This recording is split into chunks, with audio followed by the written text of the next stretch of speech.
What's happening, everybody? Hey, I'm back, and I think everything's working.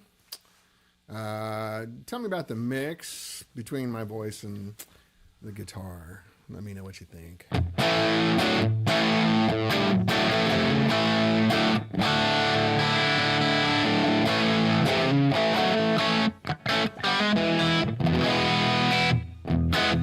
Turn the echo off, just dry, raw sound.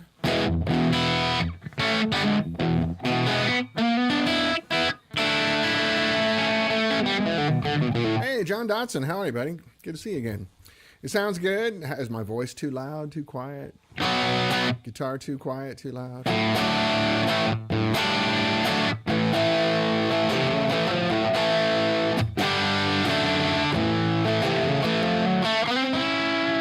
Man, my hands are cold. You're going to have to listen to me for a minute.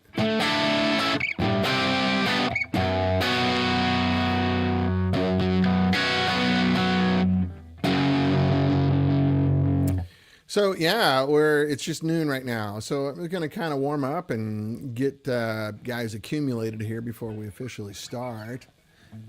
Just right. Okay, good, John. Excellent. Glad to hear it. Thank you. Let me move the screen around so I can see the comments better and see myself. Because we are all inherently like a mirror drawn to the person on the screen. Whoops, that's not what I wanted to do. Hold on. Let's go this way. I just want to shrink it. Hold on. Oh, goodness, what's happening here? All right. Okay, there we go. Anyway, so I figured out what was going on. It was funny. It's a funny story. Once some people get on here, I'll tell the whole story about what suddenly started happening with the web show and why it wasn't working correctly. And out of just...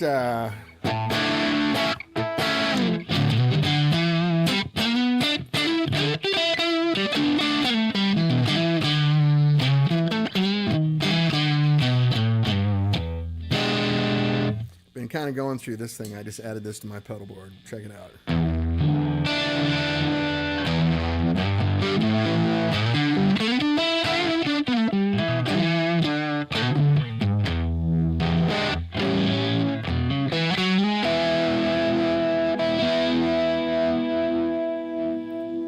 A little vibe machine. I couldn't help it.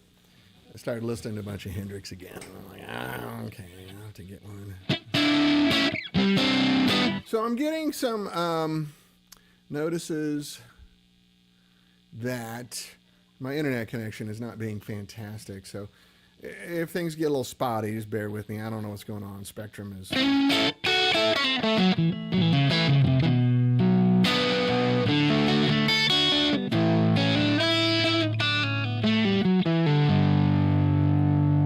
yeah, connection is fairly good, it says, but... it's warning me I might get some dropout.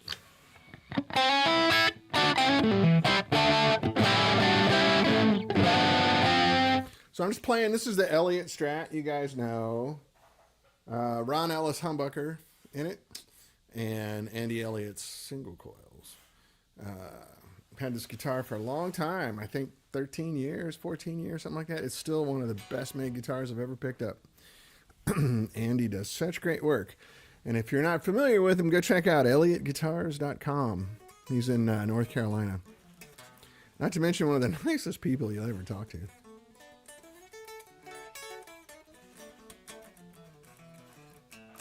So you can hear, even with the volume turned down, how much this guitar rings. Yeah. So I see people logging in. Say hello when you come on. Type in the comments. Tell me who's here. What's happening? Who are you? What's your name? Who's your daddy? Is he poor like me? I'm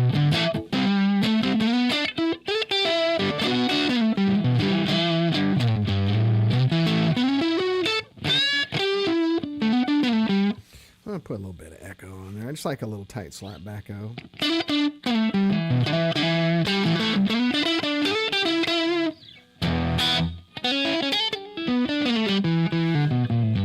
Let me throw a little vibe on top of that.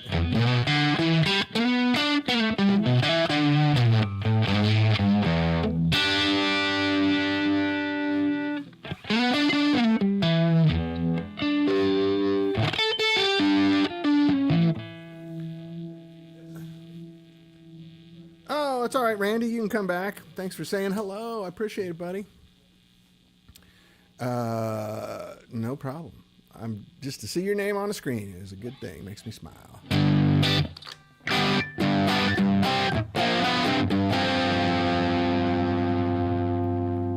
know how to make your phone ring? Start a web shop. Or go to the bathroom. Or take your first bite of dinner. Thanks, Phil. I appreciate it. When I tell you the story of how we solved the puzzle, you're going to die laughing.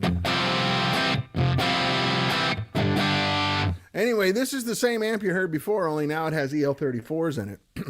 And I'm really digging it with EL34s. It has a... man, I need some water. Sorry, excuse me. It has a proper sort of 1969 to 1975 sound.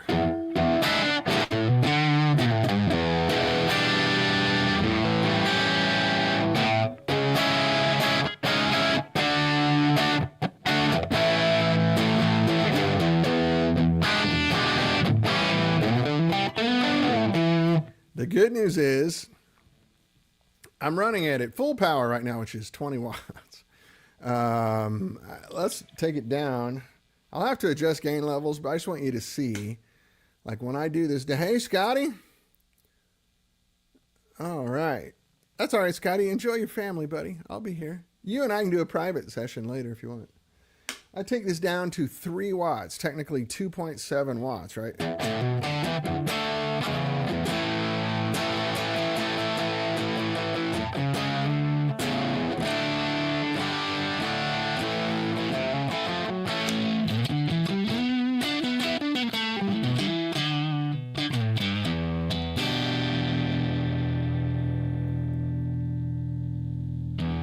All right, Rob. That's my guy right there. That's down at 2.7 watts. It sounds exactly the same. Tom Sorowski did a session last weekend with this amp, and he recorded the same guitar part at all 3 power levels and just adjusted the gain structure on the mixing console. He goes, you can't tell the difference, even with nice mics and scrutiny, you know. And he's like, it sounds the same. Like, you could do whatever you want with this thing.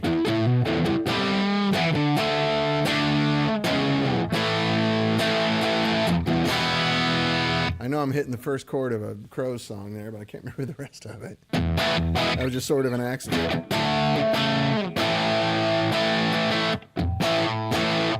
I have to look that up. It's a good song.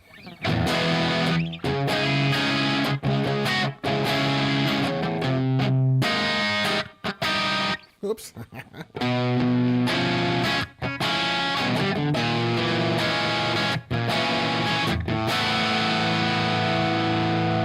That's good EL34 sound to me. I don't know about you guys, but...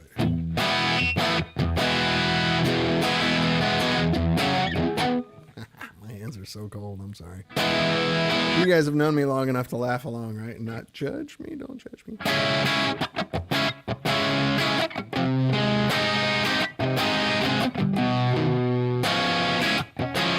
This is the chord progression that reveals all flaws, right?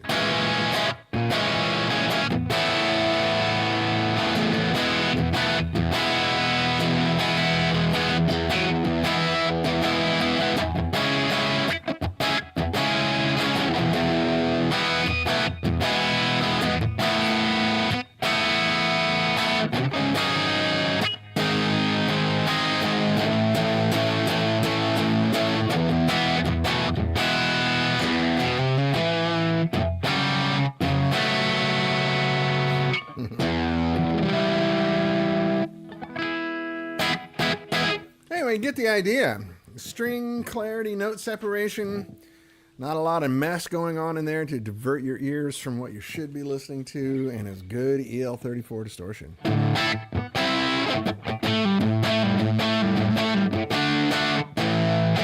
So to me, that's a perfect platform. Like, I have a couple of different dirt boxes on here. Like if I throw in the Barber Direct Drive on top of that. I actually bought one of those Behringer Centaur clones. They're like $70. I don't know if you guys have seen the reviews on this, but these guys nailed the Klon. Every review I've seen, when people switch between them, they can't pick. They can't see which one is which. I think Anderton's, you know, those guys in England that do the pedal reviews a lot.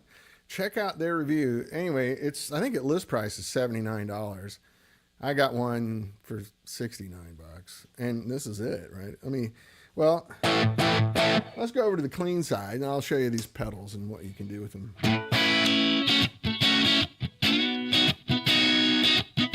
I have the gain up on the clean side. I mean, I can turn it down and get super clean, right?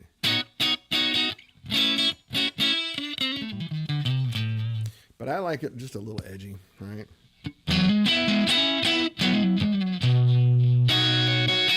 A little bright, isn't it?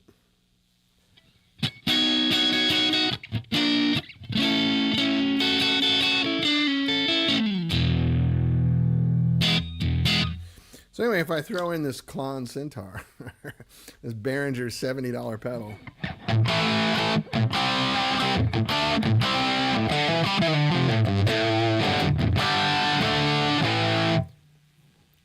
Doesn't that sound good for a $70 pedal?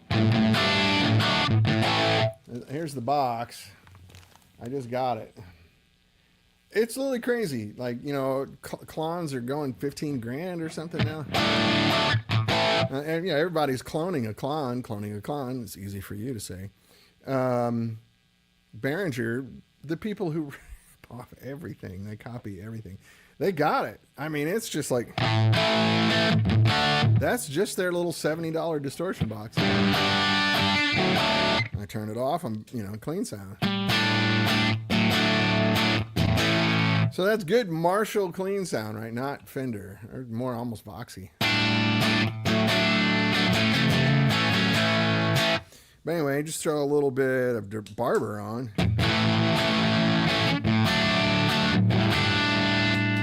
And I've got just a clean booster. Kind of doesn't come through on the show because I know there's compression and stuff. But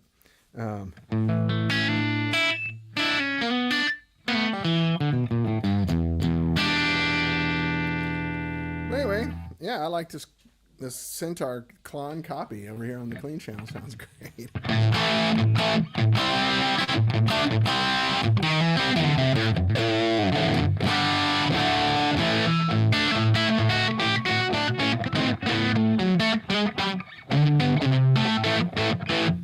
Anyway, that's the best sounding cheap pedal I've ever heard in my life. Let's go back over to the dirty sound here for real tube dirt. If I add the Centaur on top of that, that's some dirt.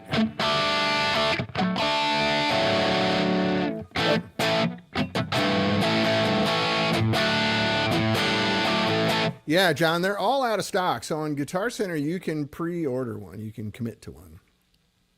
They're backordered like crazy because the secret's out. You know who turned me on to this? Bob Dragich. You know, the guy that writes for Guitar Player Magazine. Great writer, senior guy. Been around for decades. He sent me a note and said, find one of these now. The era of the Klon Centaur ruling is over. Telling you, man, there's no money better spent. Yeah, I am committed to another one at Guitar Center. I bought this one off of Facebook Marketplace. Somebody had it, and they sold it to me for $60, plus $9 shipping. Anyway, yeah, I don't think you can beat it, to be honest. It's a little noisy, but Klons are really noisy. I don't know if you ever played a real Klon, but they make a lot of noise.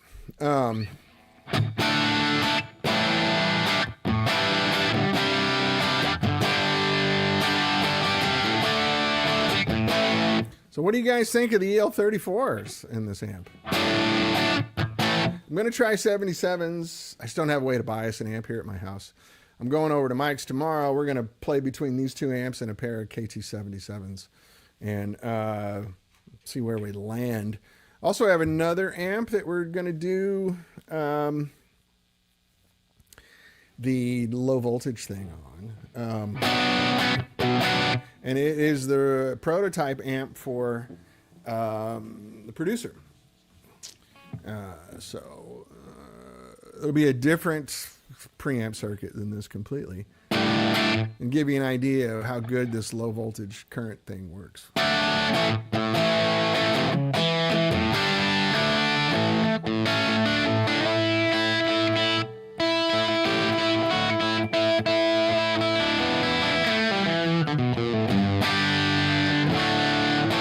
don't know, man. It feels good to me.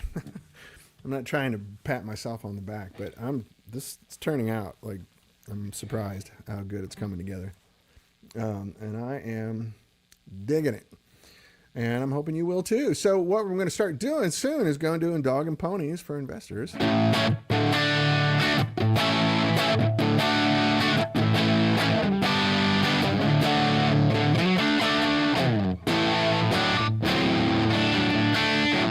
And I know this is a Friday out of the blue show, so I'm glad people have shown up that are here.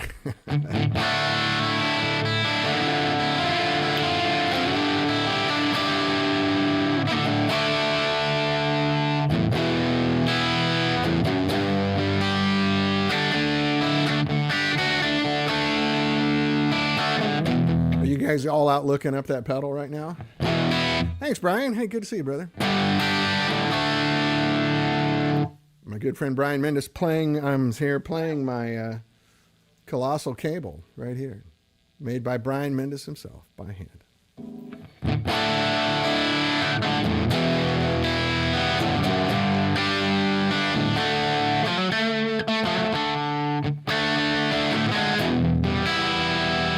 I don't know, to me, like even just playing chords on it, I mean, you guys know how mediocre my lead playing is. I can play lead, it's fine. But when I'm listening to an amp, I want to hear that I can, and it sounds like music, right? It doesn't sound like mush.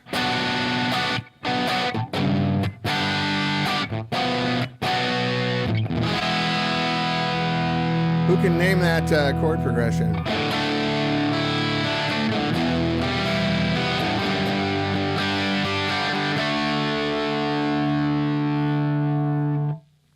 I'll give you the first note and word, ooh.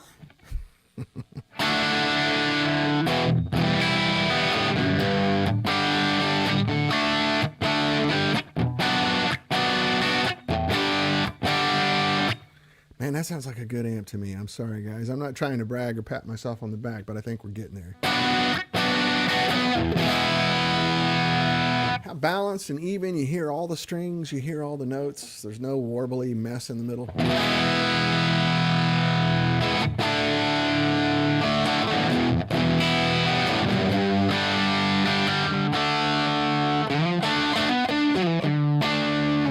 Oh, I need your love, babe. Come on, no one gets it? 8 days a week?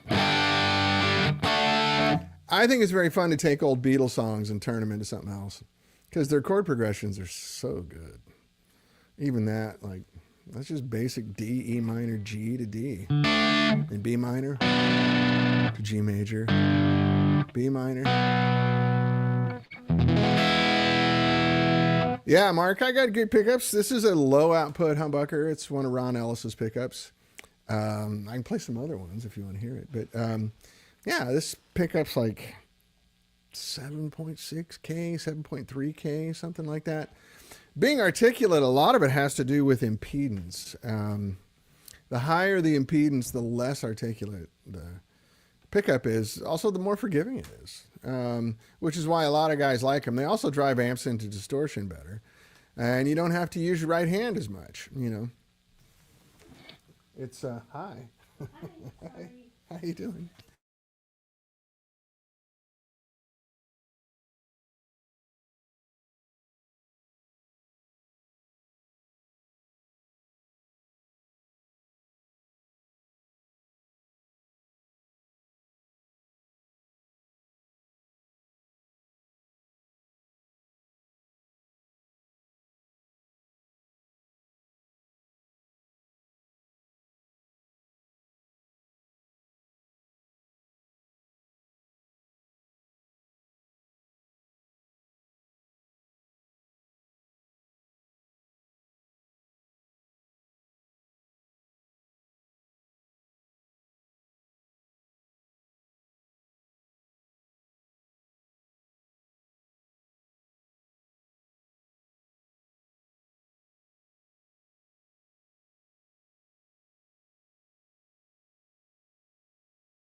All right, guys, if you can hear me now. By some reason, my camera's not coming back on. We had a little power outage here. Sorry. Anybody still there? Can you say on the comments if you're there? Sorry.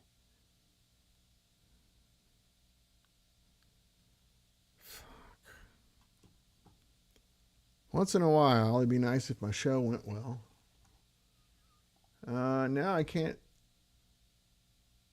get my camera to come on.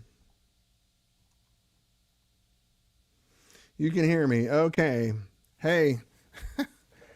I don't know why my camera's not working. Hold on. Here we go. Hold on. Hey, there we are. Holy crap. Sorry, guys. Had a little power interruption here. And every time I try to do a show, it's like God doesn't want me to do it.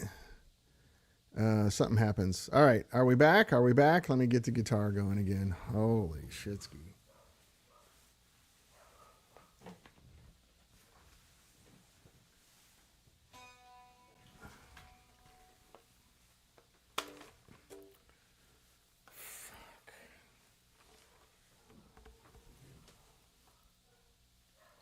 Hold on one second. Let me see what's going on here. Hold on. What in the...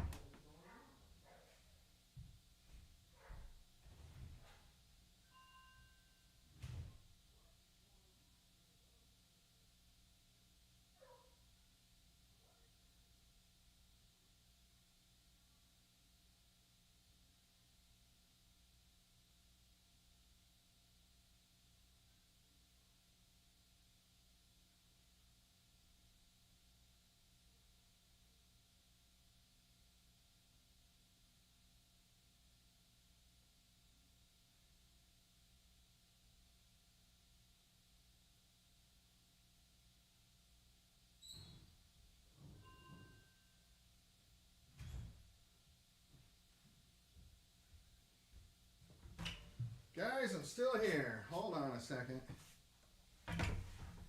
There's all sorts of calamity going on here. Fuck me. You know what? I'm so happy that I'm going to have a shop soon. All right. I don't know who stuck around. There's still 10 people here. Holy crap, you guys are generous.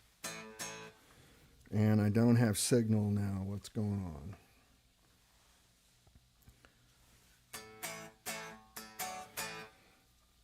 on? Yeah, something has to go wrong every time. I don't know what's going on here. Hope that power fluctuation didn't screw up the amp. Huh, that's weird. Oh, I see.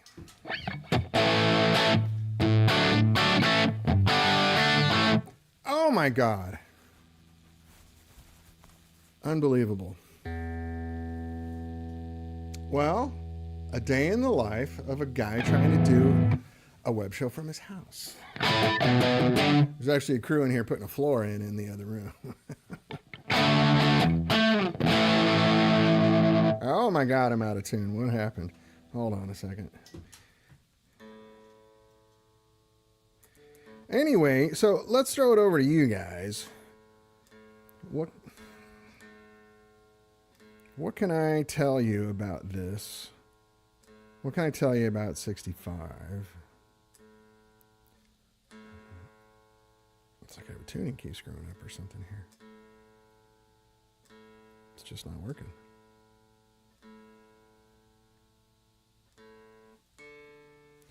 Let's see if that works better. Let's give it a little more gain over here. It's got the traditional bump like a Soho does.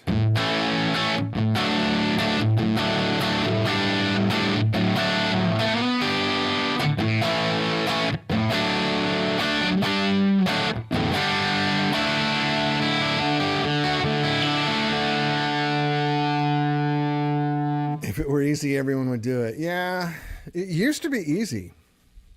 It really was forever. I don't know what's changed. Oh, so let me tell you the story of how I got the sound back. This is like a Dr. Seuss. So I called a bunch of people that I know that do this. And they're all people that you know, like big names, but they don't live stream. They just create video content, edit it, sweeten it up, put it out, publish it. So I had one person who's a professional, whatever, facilitator of these things. And she got on and said, I don't know, man, it looks perfect. Like you're doing it correct. I wouldn't change any of the settings. And no one had a clue. And I got on the phone with Apogee's people.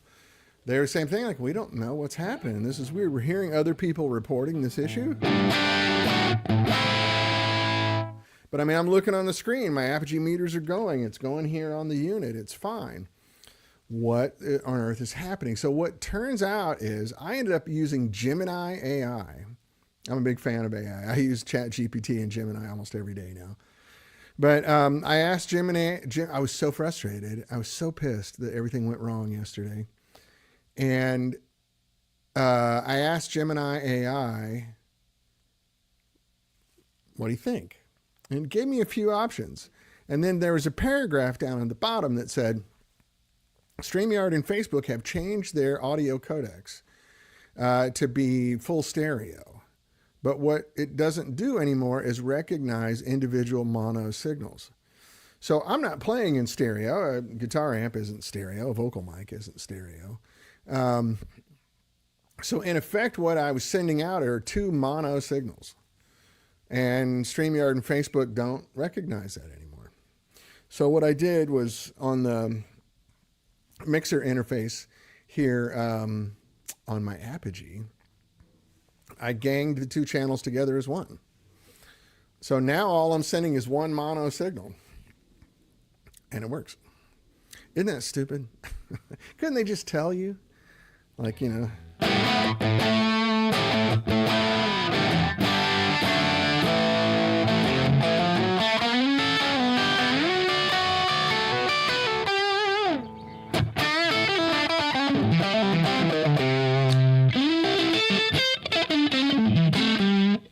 It's got a good Marshall sound, doesn't it?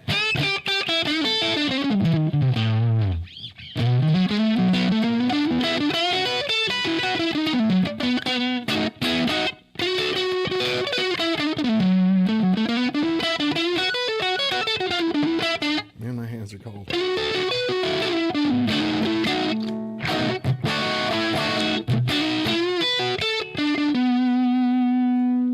Just for fun, I can't help it now.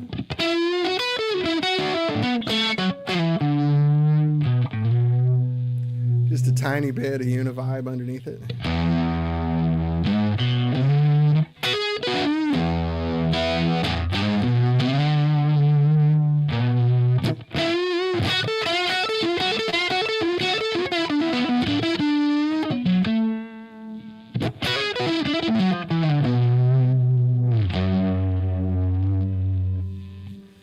Anyway, is that the dumbest story you've ever heard? Andrew treats you there, asked specifically, what was the issue? I would have never guessed that. Like, I would move the guitar to channel 1 and it would work, but the voice wouldn't work, So it can't, their stereo encoding is so bad that it does not recognize multiple mono signals. Now, if you guys know audio stuff at all, any stereo device can recognize multiple mono signals. Like when you use a mixing board, a 16-channel mixer is 16 mono signals. And you just pan it left or right. You're telling it which side you want it to go to. And everything is multiple mono signals. Every mixing device is multiple mono signals. Even if it's a stereo mixer, the output bus is stereo, but everything you're doing is multiple mono signals. Facebook and StreamYard, as of today, don't do that. It's nice to have stereo now. Like if I wanted to run this in a stereo mixer, but it sees it only as two mono signals. And that doesn't make a lot of sense. You think I should have my output bus on this thing, but it's virtual. You know, it's just software. Anyway, you get the idea.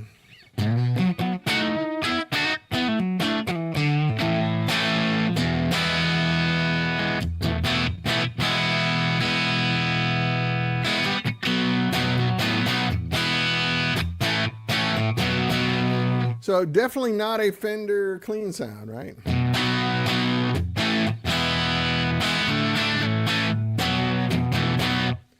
I like it. So just a little bit of clean booster on that.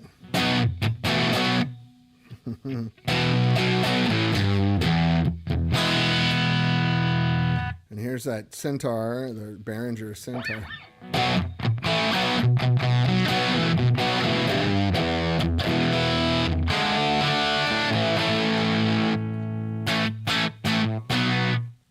So anyway,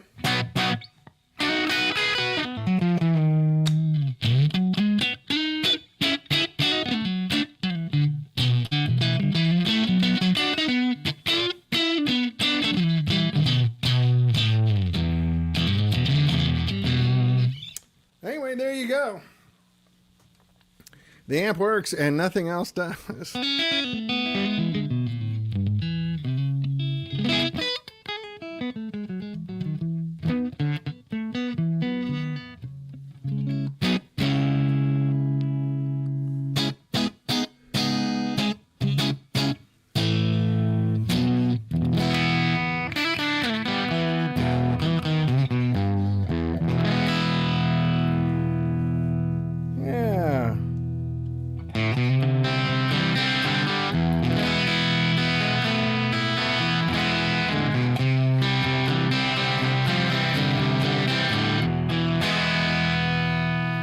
Woohoo! They won't be long. So, Mark Diamante, good question. Are you trying different tubes to pick one type, or are you planning on different versions? Both. What I'm trying to prove is I can take any big bottle tube and run it down at no power, and they still sound good. So if I take this down, actually I'm only on half power now, so I'm at 9 watts there. Let's take it down to 3. Let me push the gain up on this channel so you can hear it at 3 watts. Clear as... Yeah, this is at 3 watts. When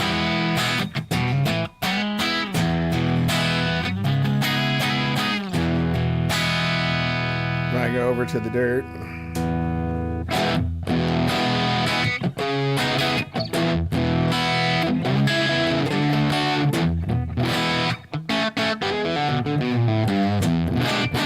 That's technically 2.7 watts. So what I'm trying to prove there is that we can make tubes viable again. At this rate, 2.7 watts, this amp would probably last you 40 years, maybe, roughly. Probably more. You can buy a nice set of NOS tubes and be done.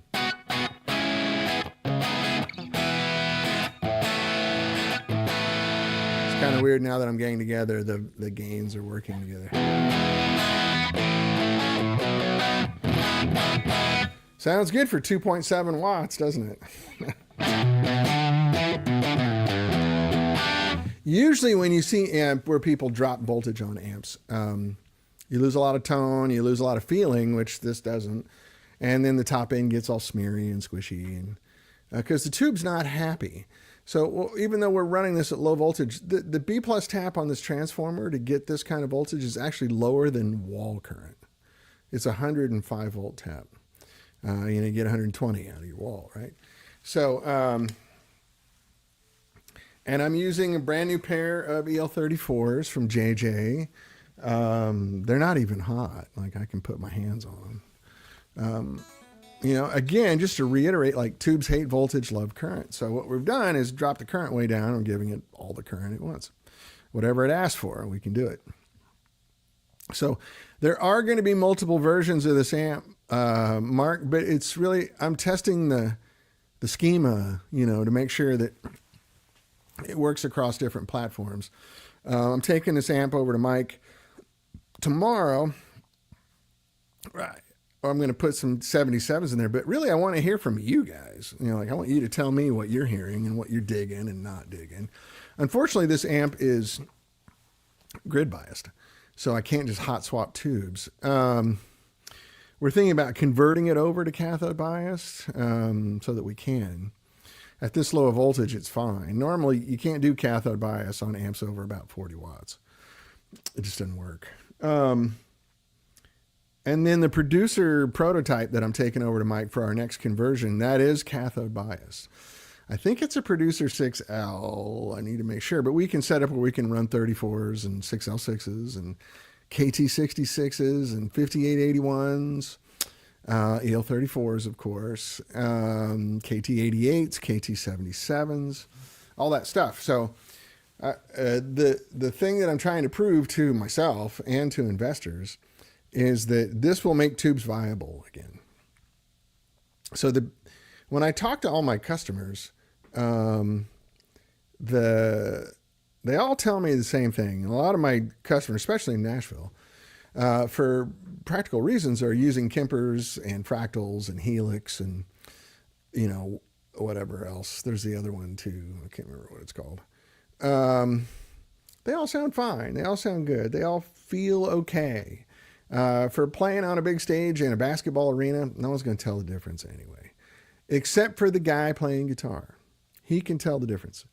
So they have all told me, well, digital is, I don't have to worry about the tubes, and they all got used to when they were, playing out on the road forever that, yeah, you carry some spare tubes. Every once in a while, a tube blows on you or they start to degrade over time. That was all just part of the game. Well, digital took all that away. They don't have to worry about any of that anymore. But they do miss the tubes. So everyone that I've spoken to says, yeah, man, if you could give me a tube amp that's reliable and allows me to have digital output, like what I'm doing right now, I'm just playing through an aux with a 412 IR from Universal Audio. There's no cabinet here, which is how a lot of guys play now on stage. Sad as that is, there's no hot cabinets on stage anymore. They're listening to it through their in-ear monitors or from wedges on the floor. But they all say, I miss the tubes. I miss the feel of the tubes. There's something about it that inspires me to play better, makes me happier. And a lot of times I think it might just be the guitar player that's hearing that. But that's the one that matters, because when he hears it, he plays better. He's happier, puts on a better show, cuts a better record, whatever you want to, whatever situation it matters. So with this schema like this, literally these tubes are going to last longer than I do. They'll last decades. And, be safe. Buy 2 sets of tubes and they'll last you the rest of your life. That's the goal here. And this is at 2.7 watts. I mean, this is...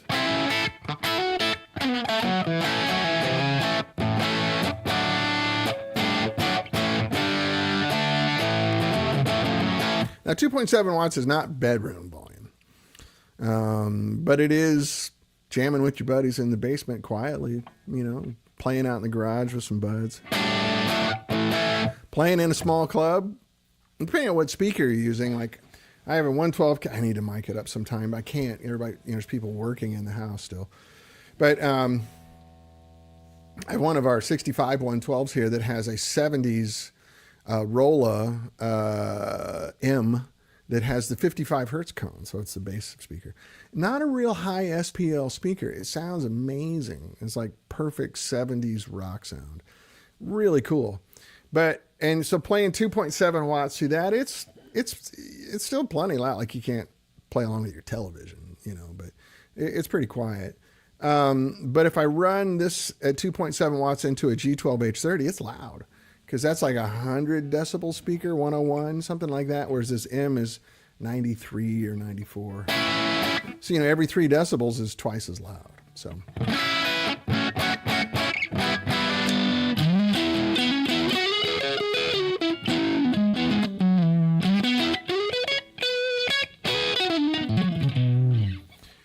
So like that's at 2.7 watts.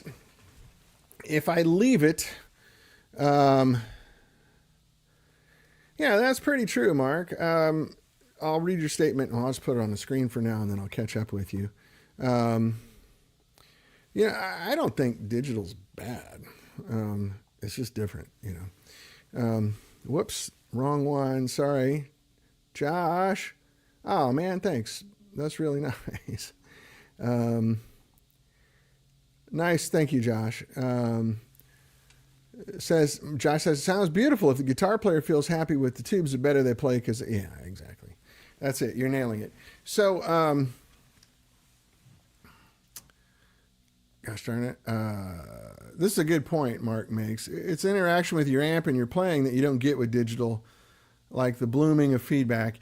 Yeah. I mean, they've improved that a lot, but I don't want to say better or worse. It's just different. I hear a lot of guys make great music with digital stuff, and there's certain people that are going to sound great no matter what they're doing. Digital wins for convenience and price and, all those sorts of things, but that's not necessarily for everybody. I worked in the digital world. I worked at Line 6 for 6 years, and then I did some consulting at Roland after that. So I'm really deep in the digital world. I can make a digital amp sound pretty good. I can't make sound like this. Better or worse is up to you. That's your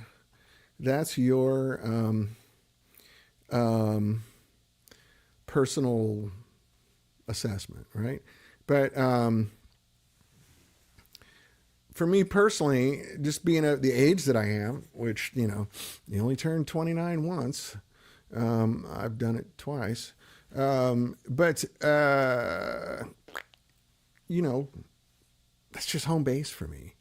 And this kind of British EL34 sound or EL84 sound is kind of home base for me. So forever, Peter and I decided we were not going to do straight up Marshall because Marshall, like everyone does it.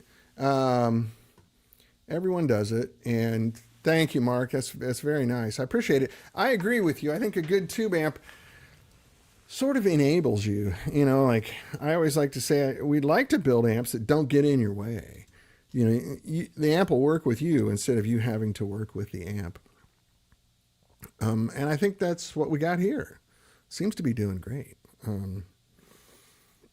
So we're going to do, the business plan is I'm going to resurrect a few models from the old lineup that just seemingly have legs on their own. Like I could make an entire company called Little Elvis. It's a great little amp. It really does great. We might be able to expand that circuitry up to bigger tubes now that we have this. So instead of running it on EL84s exclusively, I can run it on EL34s or 6L6s or, whatever. It might be a worthy experiment. But for right now, we're going to resurrect what we're doing while I work on this. And then I'll start selling these handmade probably by the end of the year, I hope. They won't be cheap. Making a hand-wired amp in 2025 is so different than making a hand-wired amp when we started in 2002, right? 23 years ago. The cost of goods has gone through the roof. Everything's double. I mean, minimum double. And then the tariffs aren't going to help. Luckily for me, most of what we do is American made. Like my transformers are the most expensive part of the amp, and they're all made here in California. Right now, this transformer that it's in this is, the output transformer and the choker are Mercury from old production. But the power transformer we've spec'd, the new one, is from Pacific down in Orange County. I think they're in Anaheim. Or somewhere around there. I got to look and see. Anyway, super nice guys, very helpful, very smart, good engineers. Pacific, is Matchless and Bogner and Divided by 13 and all those sort of South LA, Orange County companies. And I think that's what we're going to end up using for the most part. And so at that point, we're going to start making some handmade versions of these Production will be low, like a couple a week sort of thing. So I would love to get you guys in on that. There will be limited run. And then eventually we want to go to a production model. Put this on a printed circuit board, active effects loop, all the things that certain people think they want or need, and more of a mainstream product. So, yeah, that's what's happening. Long answer to a short question. But what I'm showing you right now is the proof of concept that we can play with electricity differently than people have so far. There's a lot of people that are just starving amps, just dropping the voltage on them, but that's not the same. The tubes aren't really happy when you do that. If you're starving them of voltage and starving them of current at the same time, it changes. Everything changes, and you don't get the same reaction. So again, what I'm showing you here, this is 2.7 watts. I mean, it's like,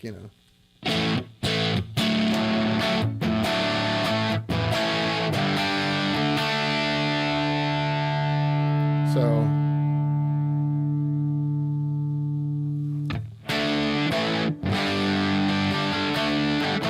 got a lot of dirt here. Let's clean it up just a hair.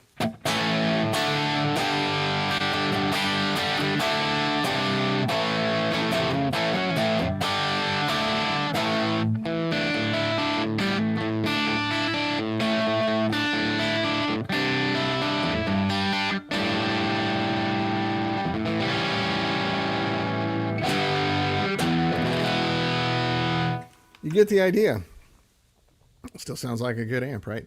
2.7 watts. That's like a headphone amplifier.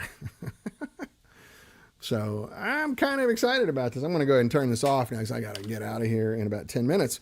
So I thought it'd be enough time for us to sit and chat. Let me put the guitar. Once again, this is my Elliott Stratocaster made by Andy Elliott in North Carolina. One of the better guitar makers I've ever seen. I highly recommend you check it out if you're in the market for a new guitar. Plus, when you talk to the guy, when you talk to Andy on the phone, you realize he's just literally, I'm not kidding, one of the nicest people you'll ever meet. So that is great. What a fun day, huh? Anyway, yeah, 7591s. I left that off the list. Yeah, that's a good idea. I should get a pair of those and stick them in here. I love 7591s. This output transformer might not have the correct impedance for those, but whatever. We'll get through it just for a test. That's a great idea, Mark. Thank you. I need to see who's making good 75. It doesn't really matter at this voltage. They're all good. Any cheap Chinese poo-poo tube works great in these amps because you're flooding them with current. Which even, tubes show their weaknesses under voltage. When you don't have a lot of voltage on them, they all sound pretty good. Some sound a little better than others, of course. But even the cheap ones don't sound like cheap tubes. They actually sound good. So there's a lot of benefits to this setup, I think, that are, valuable. But, yeah, that's a great idea, Mark. Thank you. Maybe I'll order some as soon as we get off today. So what other questions you guys? I see there's a lot of people actually showed up. Thank you for coming by. I'm glad I was able to finally show you this, even though we had a hilarious power outage in the middle of the show. The whole house went dark for a second. And luckily, it wasn't too long, so I was able to jump back on this broadcast. I wonder what the recording's going to look like. Anyway, yeah, I like that. 7591s, good call. We're definitely going to resurrect the Stone Pony, doing the lower voltage thing. Stone Pony is one of my favorite amps we made. It's on the short list, and we had to quit making it, sadly, because the tube supply went to, what's the word I'm looking for? Shit. The tube supply went to shit. They couldn't take any voltage. They blew up all the time. They couldn't hold their... we'd burn them in on the rack overnight and come back the next morning and they were all cattywampus and stupid. It's amazing how quickly it happened. So We had a few good batches of them, which gave us the confidence to actually design an amp around that tube, and then it fell to shit. So, but we were running them at normal voltages. You know, I think that amp was 420 volts, B plus, something like that, which sounds crazy now that I'm talking about it, but back then it was normal. You know, why would anyone run a tube at that high voltage now? No one needs the volume. Like everyone I know that has a 100-watt amp, a modern 100-watt, I don't want to say names, but you know who they are, right? The big 100-watt hard rock heavy metal amps. They all run the master volume on 2. It's like, is it really? Do you need a 100-watt amp to do that?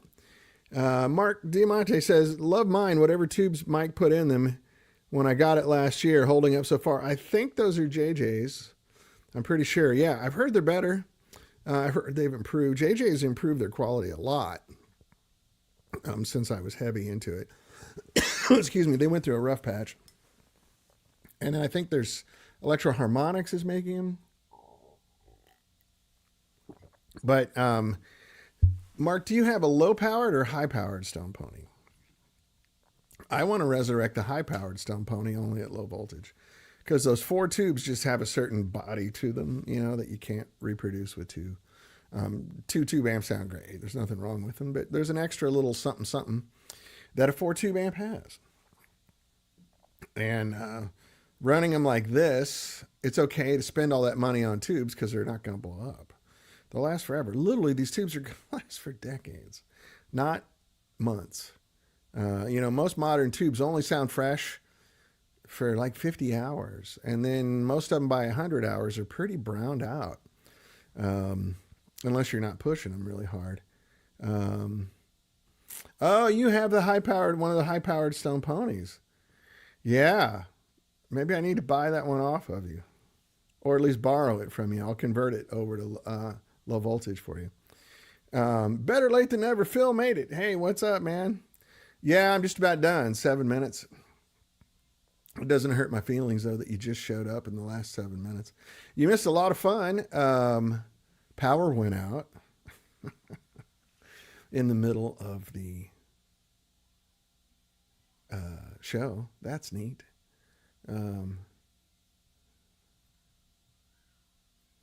Oh, Brandon, good question. Yeah, Mark, we should talk offline.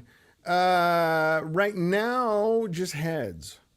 Combos cost a lot more money to make. You know, the cabinets are more expensive. You got to buy a speaker and, you know, all that kind of stuff. So we will make combos, but probably not right out of the gate. A lot of people have, we can still buy our cabinets too, from Mojotone. Mojotone is making new 65 amps cabinets. But yeah, we're going to change the cabinetry, you know, the funny thing is every comment I get, not necessarily here on the show, but in person is, I'm really excited about you making amps again. I'm all in, blah, blah, blah, blah, blah. Can you make them lighter? I go, really? My amps weren't that heavy. I did play clean sounds. Phil, you missed it. Good, British. Yeah, Rob, I can convert your marquee for sure. Absolutely. That'd be a good one for it. Marquee's so good. That's another one of those amps I really wish we could have had better luck with. Believe it or not, at the time, everyone thought it was too aggressive. Is that possible? So,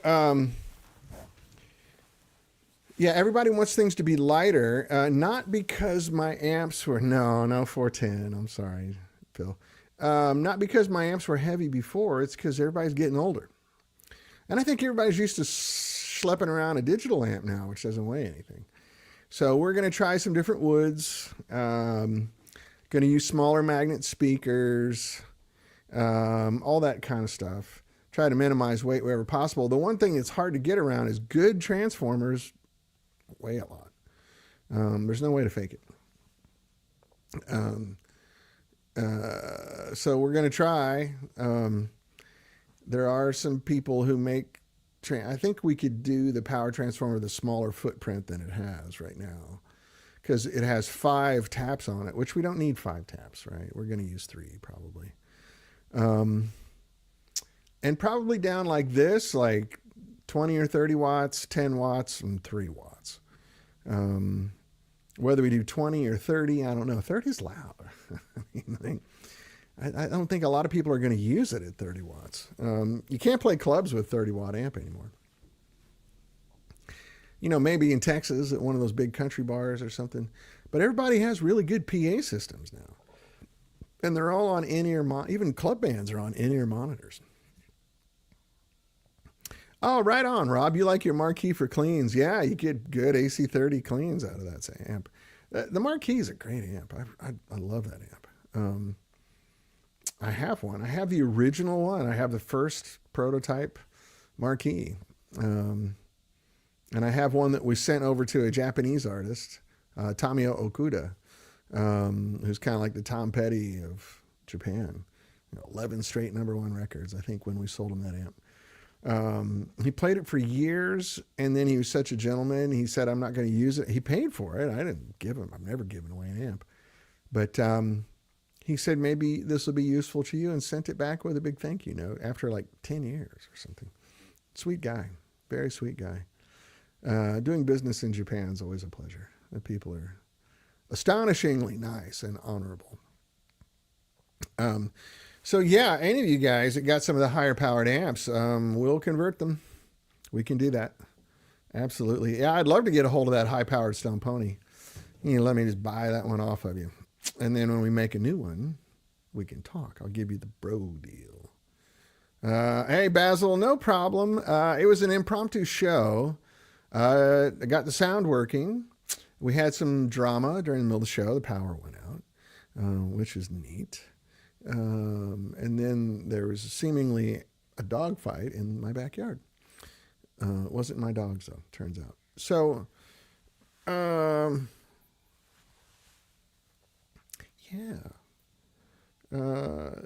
Things are cruising. Things are fine. Yeah. Anyway, I'm so discombobulated from yesterday. I couldn't believe the show screwed up again.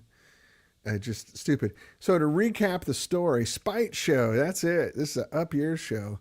So I got tubes laying up here. These are KT77s that are going in this amp tomorrow. I'll show you the ones I got. They're made by JJ. And this is a matched pair going in there tomorrow. This is another pair of 77s that I bought from Ruby Tubes, and I have sent back because the guide pin broke off of it. Just snapped off, so I got to mail those back.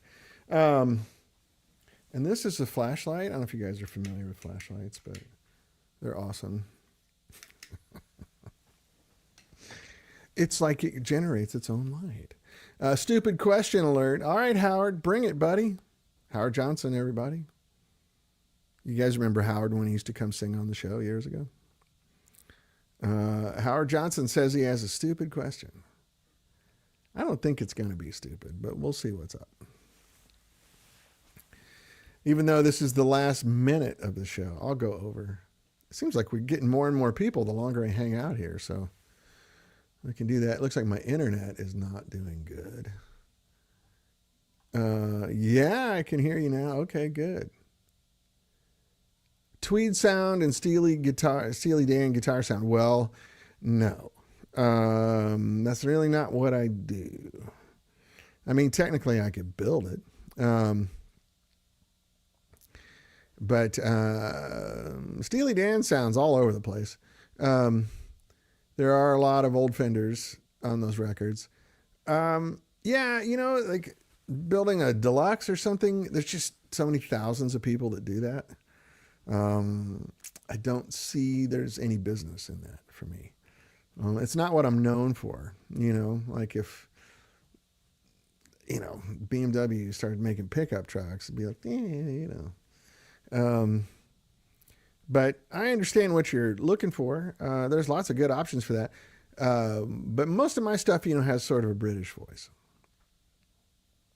which is my home base for guitar stuff. But good question. Sorry it wasn't the answer you're looking for, I think. But anyway, Yeah, man. I got my big old jumbo fishing shirt on, which I realize looks hilarious on the show. So, yeah, man, I got more people coming on. So let's just hang out and chat for a while. So, here's the next steps. Like I said, we're going to try some other tubes in this. I want to share it with you. Um, Suggestions for wide range pickups. Hi, Lorenzo. I'm not sure what you mean by wide range pickups, like full range kind of thing. I'm a big fan of Ron Ellis. Um, Ron makes a variety of pickups, and Ron has, if you know Ron, he has really good taste. He's a good guitar player too, but he has very mature, sophisticated taste with the music that he listens to. And that's why you see a lot of those really high end players gravitate towards Ron, like Mark Goldenberg and Julian Lage and people like that. I would call Ron. The pickups that the humbucker in this guitar, it was a Ron Ellis pickup. I think it's just his, I think he calls it the Betty, something like that. And I have my Les Paul has his Leroy Parnell pickups in it. They're very full range. Fender Seth Leather. Oh, I see what you're saying. The split coil humbuckers. Yeah, that's a good question. I don't know who makes a copy of that. I check and see if Ron does. That I wasn't misunderstanding. Sorry. I mean, I wasn't understanding. I was misunderstanding. Not Mr. Understanding. So, yeah, I'd call Ron. I don't know who makes them. Maybe other guys can chime in here. Does Jason Lawler make a copy of that pickup? I can't remember. So, I just got an interesting email. I'd look and see. That's a great sounding pickup. Like the original ones are really cool. Basil Tiffany says, I think they mean those pups that are a bit wider than humbuckers. They're literally wider, physically wider. Yeah, Lawler makes a wide range, Basil says. Yeah, Lawler makes them. So Jason Lawler is also one of my favorite pickup makers. So my Strats here, I've got Lawler pickups in them. Or my white Strat that you guys know so well, those are Lawler Dirty Blondes. I think Jason's really great. He knows what he's doing. Not easy to find in Italy. Oh, well, sorry. Can you order them from the United States? You should be able to. I would hope so. I'm sure Jason has a distributor in Italy. That'd be astonishing if he doesn't. Let me just look here really quick. Hold on a second. Let's see if I can hook a brother up.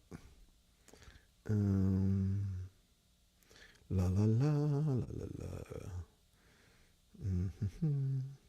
Let's see. Jason Lawler. Sorry, guys. I got to put on my old man eyes here. Yeah, Lindy Fralin in Virginia. Also amazing pickup maker. That's right.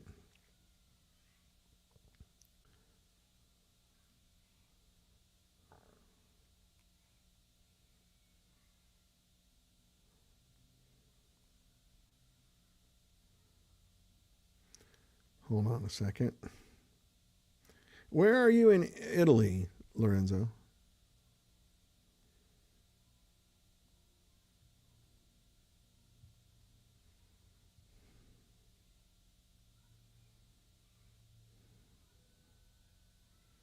Let's see. If you go on their website, Belgium, Czech, Finland, France, Germany, Greece, Hungary, Ireland, Italy. Here we go. Yeah, there's a bunch of dealers in Italy.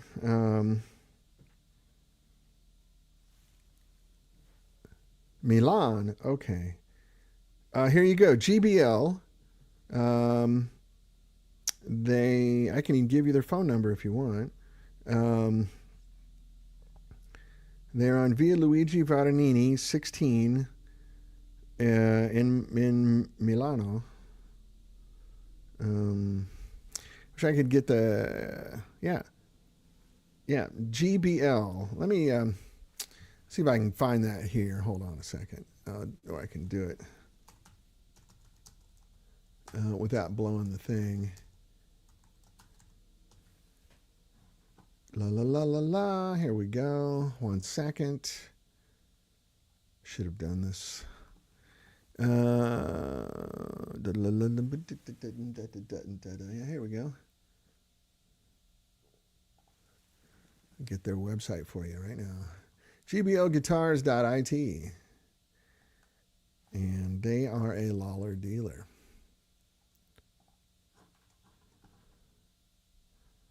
All right, here we go. Just in case you haven't found it already.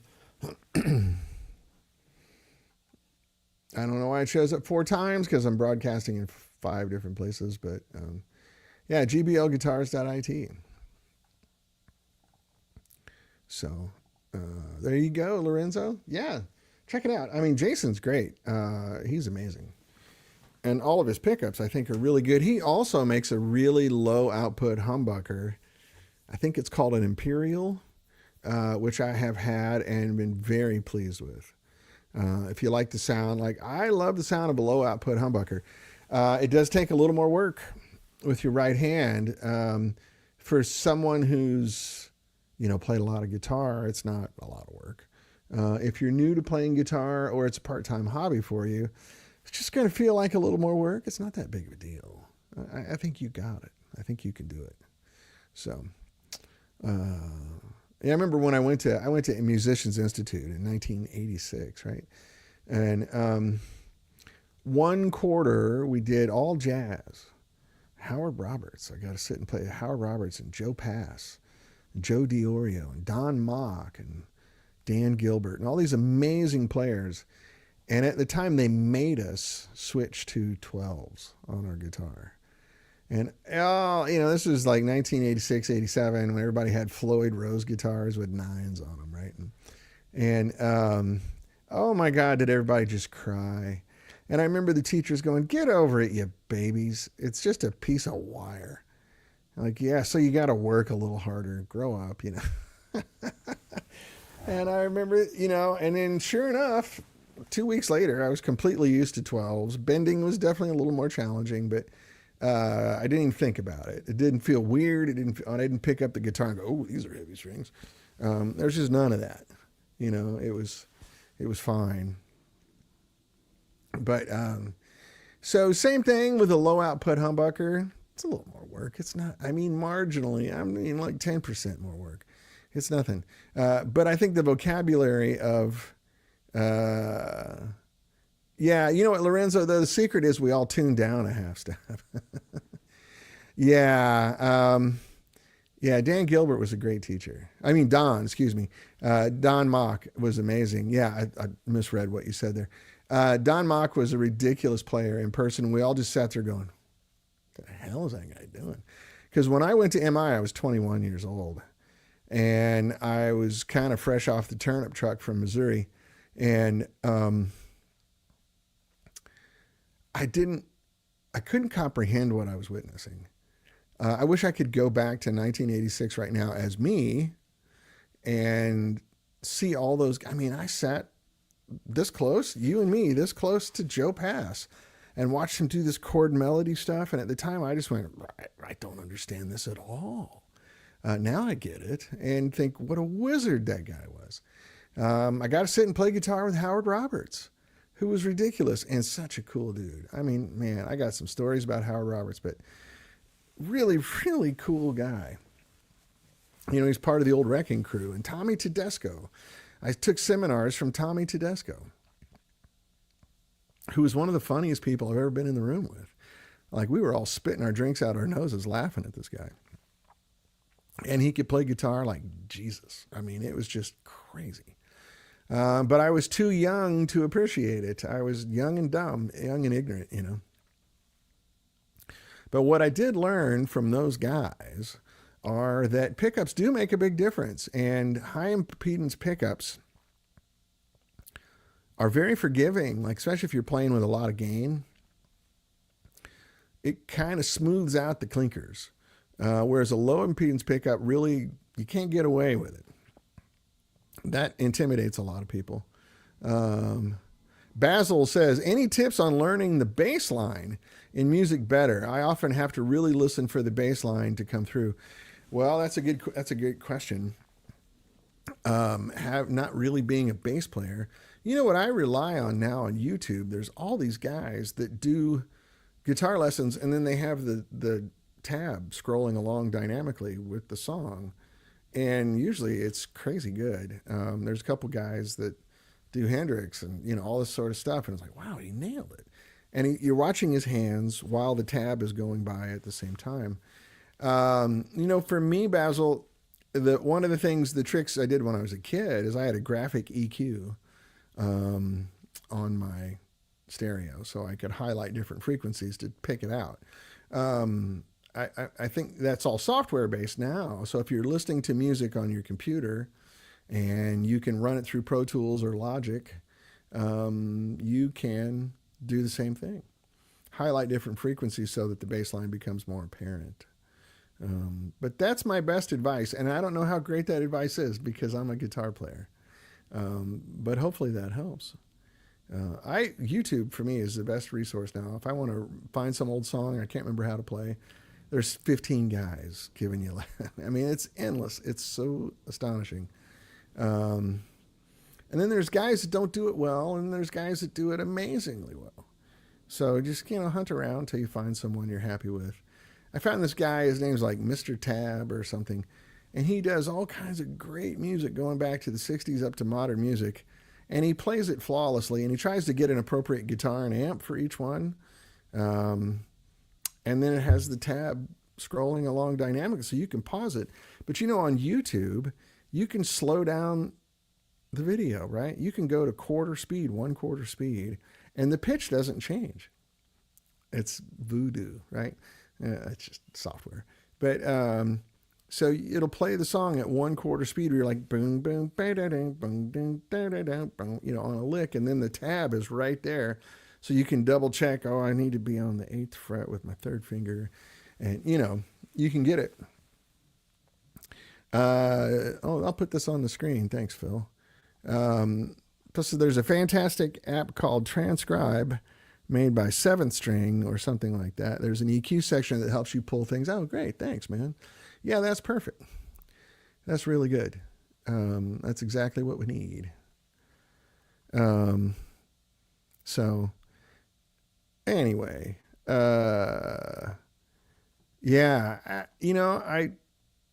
Basil, I wouldn't ask guitar players for information too much. We're a special bunch of people who are all broken, needy, mentally homeless people who turn to our guitar to fill in the massive holes in our life. I'm kidding. I thought I'd say something dramatic. It's true, though, isn't it? It's really true. But, I don't know. That's a good idea, Phil. Transcribing is good. I think, there's some AI stuff now, like... I'm not sure you can do it with ChatGPT, but I think you can. Like you can feed it a song and say, transcribe this for me. John Dotson, Vita makes a pedal, works on YouTube to speed up and slow. Oh yeah, cool. I'll put that up here so people can see the name of it. Vita. If you're playing a YouTube video, I think you can slow it down to 1/4 speed or even lower, and the pitch doesn't change. So that's great for learning songs. Really good for learning songs. So anyway,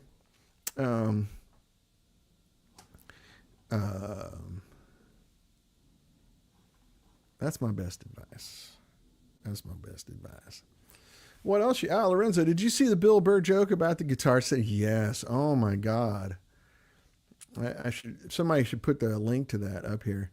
Have you guys seen that Bill Burr? The gist of it is, if you want to see someone with broken dreams, a sad, depressed, lonely person, go to Guitar Center on a Saturday and look at the men longing for guitars to fill in the hole in their life. It's horrible. The sad part is it's true. I used to work in a big music store in Atlanta that became, Guitar Center bought them. It was called Rhythm City. And you could always see those poor guys where you knew they were coming in to buy a guitar to make themselves happy because their life was bad. And it was very sympathetic. You felt bad for them. You kind of tell, but at the same time, it's like, sure, we'll take your money. What are you going to say, right? you really have to you really have to be diplomatic. But yeah, Bill Burr is funny. He kind of cuts right to the chase. If you guys aren't familiar with him. Anyway, we still have a good crowd here. I'm gonna stick around for maybe 10 more minutes. Anybody have any other questions or comments or thoughts? I should pull out a different guitar and play this amp. Like everything's in cases. I've been doing stuff all the time. Get out a Les Paul and see what's happening. Well, next week for sure, we're going to try different tubes. I think it'll be 77s. You can compare it to this. And I should have my Gretsch back, hopefully, from Michael DeTemple, who's putting that Mastodon nut on it for me, which is really cool. I should make it ring even more than it already rings. It rings really good. But yeah, I think it's about time to start wrapping it up. Unless you guys have some good musician jokes you want to share. What do you guys think? We're kind of rambling and everything. But it's funny, the more I just sit here and ramble, the more people show up. Is that weird? Yeah. And on YouTube. Hello, YouTubers. Oh, John Dotson's over on you, and so is Basil. Right on. So for those of you on Facebook, you can't see the comments that the YouTubers are putting on, and vice versa. That is a shortcoming with StreamYard, which every single week when they say, how would you rate your show? And I tell them,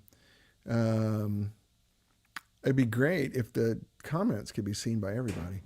Lorenzo Baccarini says, anyone enjoy baritone electrics?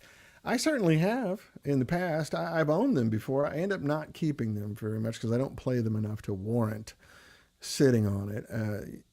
But I had a Dan Armstrong or whatever it's called. Not Dan Armstrong. What is it? Who's the guy that made the really nice baritones? They look like, the cheapo guitars from the 60s.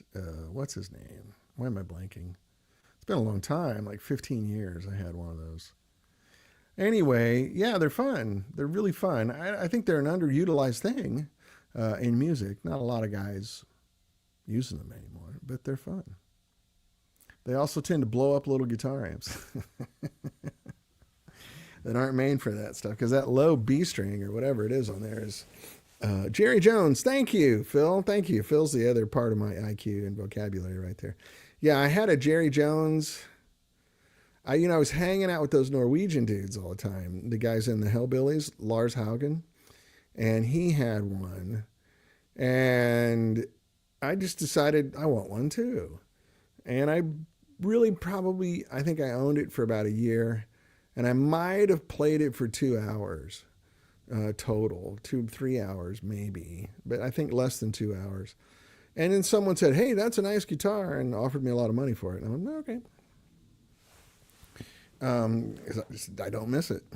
There are guitars that I miss. That is not one of them, but they are fun.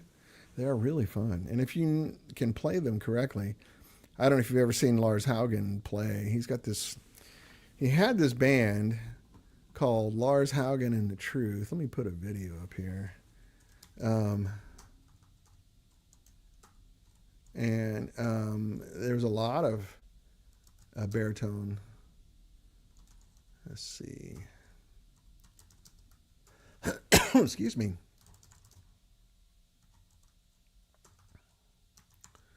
See if I can find some videos. Oh yeah, here you go. And I'm playing a double neck baritone, Jerry Jones. I'll get you the link right now. Oh, hold on. I don't know if that's coming through. Did you guys hear that clip of the thing? I don't really want to blast you guys with it right now. Yeah, Jerry Jones was a really well-made guitar because the Dan Electro was not. Cute guitar, but wouldn't stay in tune for 8 bars. So there's a link. YouTube guys got it. Facebook guys on 65 Amps page got it. I don't know if it showed up on my profile or not. But yeah, Lorenzo, check that out. That's a good friend of mine, Lars Haugen. One of the better guitar players I've ever been in the room with. Let's see. Does this come through like when I play it? Let's see if you guys can hear that. It seems like you're hearing it. My meters are going off. Let's see. And he's playing a couple of 65s here. Yeah, it's a good sound.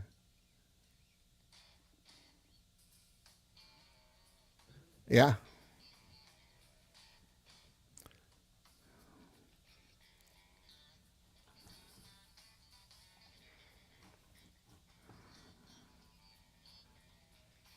I don't. Can you guys hear that?